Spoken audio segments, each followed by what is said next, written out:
Salam sejahtera untuk kita semua. Berjumpa lagi dengan saya, Pendeta Rayu Sinampu Channel, untuk membagikan kebenaran firman Tuhan yang pada kesempatan ini mengangkat tema rahmat Tuhan turun-temurun atas orang-orang yang takut akan Dia. Dengan bacaan Alkitab Lukas 1 ayat 46 sampai 56. Bapak Ibu Saudara yang diberkati Tuhan, dalam hidup ini ada momen-momen ketika kita berhenti sejenak dan merasakan betapa lembutnya tangan Tuhan yang menuntun langkah kita. Di tengah hiruk pikuk dunia dan pergumulan batin yang silih berganti, kita melihat jejak kasih yang tidak pernah berhenti. Kasih yang seperti telah melingkupi seluruh kehidupan kita, bahkan sebelum kita lahir. Dalam cerita keluarga, keteladanan orang tua, dan pengalaman pribadi, kita pasti merasakan ada rahmat ilahi yang mengalir melampaui batas generasi. Rahmat itu tidak datang tiba-tiba, saudara, tetapi menjadi alur panjang karya Allah yang bekerja dari masa ke masa. Saudara, ketika Maria menaikkan nyanyian pujiannya, ia menyadari betul bahwa apa yang dialaminya bukanlah peristiwa terpisah. Maksudnya, kelahiran Sang Mesias adalah puncak dari rangkaian janji Allah yang telah dinyatakan kepada para leluhur Israel selama ratusan tahun sebelumnya. Maria melihat dirinya berada dalam arus besar penyertaan Tuhan, dan karena itu ia berkata, dan rahmat-Nya turun-temurun atas orang-orang yang takut akan Dia. Di sini Maria menyingkapkan karakter Allah yang setia dari generasi ke generasi. Saudara, istilah rahmat seperti yang muncul dalam Lukas 1 ayat 50 ini berasal dari kata Yunani eleos, yang berarti belas kasihan ilahi yang aktif. Bukan sekadar rasa kasihan, tetapi kasih yang mendekat, kasih yang menolong, kasih yang membebaskan. Eleos juga sejalan dengan kata Ibrani hesed. Kasih setia Allah berdasarkan perjanjiannya, bukan karena kelayakan manusia. Artinya, Allah menunjukkan rahmat-Nya karena Ia setia pada janjinya, sekalipun manusia seringkali tidak setia. Rahmat ini bukan hanya menyelamatkan, tetapi menopang.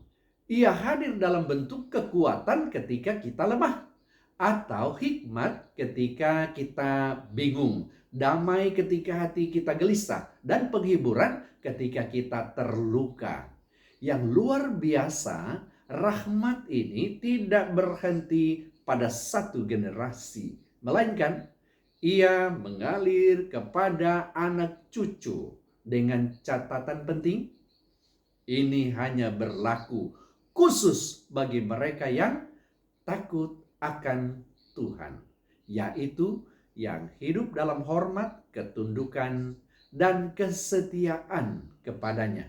Saudara, Maria memahami betul bahwa Tuhan sedang bekerja tidak hanya di zamannya, tetapi melanjutkan karya yang telah dimulai sejak Abraham. Setiap tindakan Allah adalah bagian dari alur panjang rahmat yang terus bergerak, bahkan ketika manusia tidak menyadarinya. Begitu pula saudara, dalam hidup kita ada berkat yang kita nikmati hari ini yang mungkin merupakan buah dari doa orang tua atau leluhur yang setia. Ada perlindungan yang kita alami karena Tuhan mengingat janjinya kepada generasi sebelumnya. Dan apa yang kita lakukan hari ini, ketekunan dalam doa, kesetiaan dalam karakter kita, ketaatan dalam hidup kita, ini semua dapat menjadi pintu bagi rahmat Allah mengalir kepada generasi setelah kita. Bapak Ibu Saudara yang diberkati Tuhan, rahmat Tuhan sering bekerja tanpa suara, seperti akar pohon yang merambat dalam tanah. Ia tidak terlihat, tetapi justru itulah yang membuat pohon berdiri kokoh. Dalam masa-masa tersulit, rahmat itu menopang kita. Dalam masa ragu, ia menuntun. Dalam masa sukacita, ia memperdalam rasa syukur. Dan seringkali generasi setelah kita melihat keteladanan itu dan merasakan buah rahmat yang besar. Supaya lebih paham saudara, ilustrasinya seperti ini. Bayangkanlah seorang nenek sederhana yang tiap pagi duduk di kursi kayu kecilnya. Dia berdoa dengan Alkitab terbuka di pangkuannya. Ia mungkin tidak punya pendidikan tinggi, tidak punya kekayaan besar, atau nama yang dikenal. Namun, ia memiliki hati yang takut akan Tuhan. Bertahun-tahun ia mendoakan anak-anak dan cucu-cucunya, bahkan sebelum mereka lahir. Lalu anak-anaknya tumbuh, menghadapi pergumulan, melewati badai hidup. Beberapa mungkin di antara mereka sempat menjauh dari Tuhan.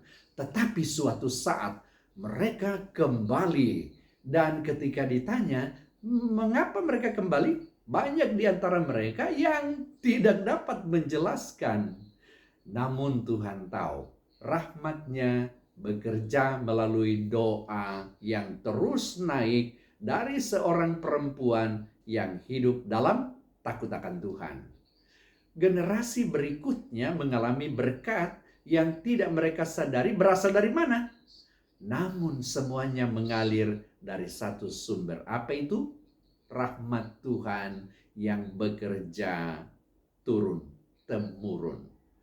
Karena itu Bapak Ibu sekalian, bagi kita terkhusus para orang tua, ada 5 hal praktis yang harus kita mengerti dan lakukan agar rahmat Tuhan itu berlaku turun-temurun. Pertama, bangun hidup yang takut akan Tuhan. Bukan takut dalam arti ngeri, tetapi hormat dan tunduk kepadanya. Inilah pintu utama rahmat turun-temurun. Takut akan Tuhan berarti menempatkan Tuhan sebagai pusat dari setiap keputusan dan arah hidup kita. Sikap ini membentuk kepekaan rohani kita untuk membedakan mana yang benar di mata Tuhan dan mana yang tidak. Dalam zaman ketika standar benar dan salah semakin kabur ini, takut akan Tuhan menolong kita tetap berjalan dalam kebenaran. Ketika kita hidup dalam takut akan Tuhan, kita sedang memberikan teladan nyata kepada generasi sesudah kita. Dan melalui kehidupan yang tunduk ini, rahmat Tuhan mengalir. Bukan hanya atas diri kita, tetapi atas keluarga kita dan generasi selanjutnya. Yang kedua, tanamkan selalu nilai rohani dalam keluarga kita. Membaca firman bersama, berdoa bersama, dan jadikan rumah sebagai tempat Tuhan dihormati. Ini menjadi warisan rohani yang jauh lebih bernilai daripada harta. Nilai rohani, saudara, tidak terbentuk dalam sehari, tetapi melalui kebiasaan-kebiasaan kecil yang dilakukan dengan setia. Ketika anak-anak melihat orang tuanya berdoa dan mengandalkan Tuhan, mereka belajar bahwa iman bukan hanya teori, tetapi gaya hidup. Rumah yang dihiasi dengan firman dan doa menciptakan atmosfer yang damai dan penuh kasih. Nilai rohani yang tertanam sejak dini itu akan menjadi penopang ketika tantangan hidup datang menghampiri. Dan seringkali nilai-nilai itu menjadi kompas moral bagi generasi berikutnya. Yang ketiga, doakan selalu generasi berikutnya. Doa adalah alat yang melampaui batas usia. Doa orang percaya hari ini dapat menjadi tembok perlindungan bagi anak dan cucu puluhan tahun ke depan, saudara. Doa membuka ruang bagi campur tangan Allah dalam perjalanan kehidupan mereka yang kita kasihi. Walau kita tidak dapat selalu hadir di setiap langkah hidup mereka, doa mampu menjangkau tempat-tempat yang tidak dapat kita datangi secara fisik. Ketika kita berdoa bagi generasi berikutnya, kita sedang menabur benih rohani yang akan berbuah pada waktunya, saudara. Bahkan doa-doa yang terdengar sederhana memiliki kuasa yang tidak terukur di hadapan Allah. Dan seringkali kesaksian hidup anak cucu kita kelak adalah jawaban dari doa yang kita panjatkan hari ini. Lalu yang keempat, saudara, pilih kesetiaan dalam hal kecil. Kejujuran, integritas, kasih, dan kebaikan yang kita hidupi setiap hari itu pasti akan menjadi jejak yang nyata dari rahmat Tuhan dalam keluarga kita. Kesetiaan dalam hal kecil itu membangun karakter yang kuat dan dapat dipercaya. Allah sering menguji hati kita melalui perkara sederhana sebelum mempercayakan perkara yang lebih besar.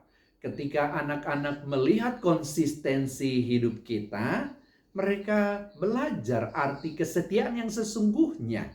Tindakan sederhana seperti berkata benar, selalu menepati janji, atau berbuat baik tanpa pamrih, ini dapat meninggalkan dampak jangka panjang dalam keluarga kita.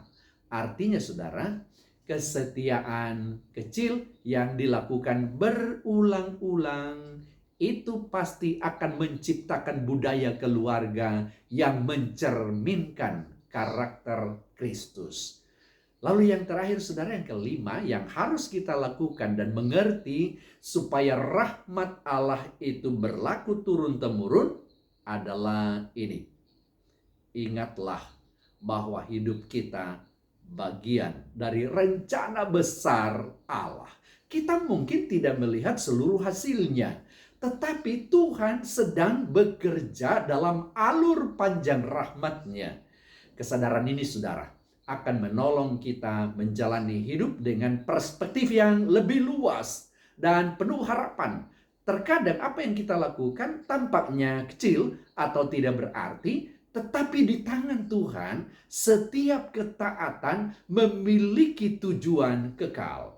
Allah sering bekerja dalam cara yang tidak tampak seketika, namun kemudiannya selalu mengarah pada kebaikan. Ketika kita memahami bahwa hidup kita bagian dari rencananya, kita dapat melangkah dengan damai dan bahwa masa depan kita penuh dengan kejelasan, dan pada akhirnya kehidupan yang diserahkan kepada Tuhan akan menjadi bagian yang indah dari cerita rahmat yang Tuhan sendiri tulis dari generasi ke generasi. Karena itu Bapak Ibu sekalian, saya sangat berharap melalui nyanyian Maria ini kita melihat bahwa rahmat Tuhan bukanlah berkat singkat, tetapi aliran kasih setia Tuhan yang bergerak dari generasi ke generasi. Rahmat itu menguatkan, rahmat itu memulihkan, membimbing, dan menyertai mereka yang memilih untuk hidup dalam takut akan Tuhan. Kiranya hidup kita semua akan menjadi saluran rahmat itu, sehingga anak cucu kita kelak dapat berkata, Tuhan setia karena orang-orang sebelum kami setia kepadanya. Tuhan memberkati saudara. Amin.